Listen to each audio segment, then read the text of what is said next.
सफर चाहे जितना भी कठिन हो, बोल कभी हक और सच के रास्ते से हटा नहीं। दबाव डाले गए, हर तरफ से तंग किया गया, लेकिन बोल ने हकीकी सहाफत का दामन हाथ से नहीं छोड़ा। जब मखदूम शहाबुद्दीन को बोल फैमिली का हिस्सा बनाया गया, तब एक बार फिर बोल इंतजामिया पर प्रेशर डाला गया। ये दबाव इतना शदीद था कि मखदूम शहाबुद्दीन को बैरून मुल्क जाना पड़ा, मगर बोल खड़ा रहा उनके साथ, बना रहा उनका सहारा। मखदूम शहाबुद्दीन आज बोल फैमिली का हिस्सा हैं, क्योंकि कोई नहीं दिखाता हक और सच सिवाय बोल के।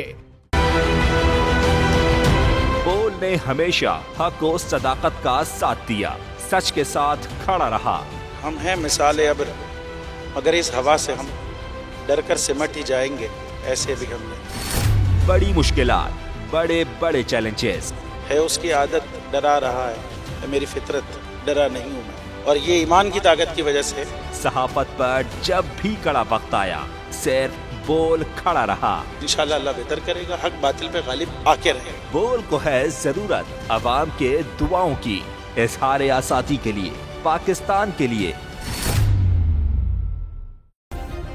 सब्सक्राइब करें और बेल दबाएं ताकि कोई खबर रह न जाए।